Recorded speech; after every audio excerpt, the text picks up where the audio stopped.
Hi guys, welcome to our daily encounter. One of the highlights of David's life was the time when the Ark of the Covenant returned back to God's people. It was going to be placed in Jerusalem, in the very city of David, there on Mount Zion.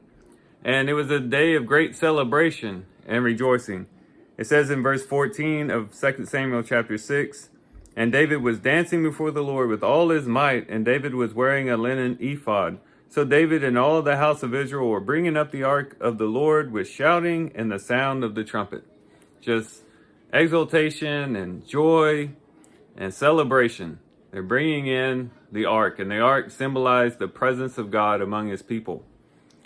And as we think about our own lives, we have to recognize that, now God doesn't just dwell on the Ark of the Covenant in between the cherubim, but he actually dwells in us and lives with us. We read about this in 2 Corinthians chapter 6. In 2 Corinthians chapter 6 and verse 16 it says, "Or what agreement has the temple of God with idols? For we are the temple of the living God, just as God said, 'I will dwell in them and walk among them, and I will be their God, and they shall be my people.'" One of the wonderful things about being a Christian and having a relationship with God through Jesus Christ is the promise of God's presence. And it's a presence that doesn't just dwell somewhere out there where we have to go and find the ark and move the ark over here or have it in this place and therefore have the presence of God. But we have the presence of God with us everywhere that we go. Whether we're at home, at work, at the grocery store, driving in our car, everywhere that we go, it's as though we have the Ark of the Covenant with us, that we are ushering in God's presence everywhere that we go. And just as that brought joy in David's life to have the Ark of the Covenant there and really sparked rejoicing and celebration and dancing by David, how much more so should that be true of us? Our whole lives should be that of dancing and rejoicing, because we get to usher in the presence of God in every room we step into, every house we go into, every building, everywhere that we go.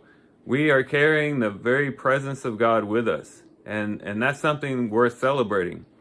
And so today, as we go about our business, whether we're going to work or just staying at the house, doing odds and ends around the house, whatever the case may be, let's rejoice. Let's celebrate before the Lord. Let's just have our hearts filled with joy and happiness to know that God is with us and that he'll never leave us nor forsake us, and that we can have him with us everywhere that we go. And let it also encourage us or move us to be involved in prayer. If God is with us and if he is in our midst, how bad would it be if we never talked to him?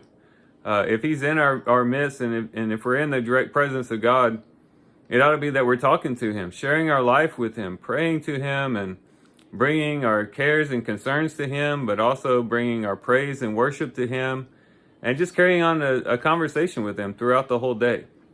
When we do that, it really does produce peace, it produces joy, it produces strength against temptation. It just really changes. It's a game changer, basically, is what it is. And so let's do that today. Let's rejoice before the Lord. Let's celebrate before him and just be joyful and thankful that the presence of God is in our midst. So with that, guys, I do thank you for watching the video today. I hope you guys have a great day. Love you guys. God bless.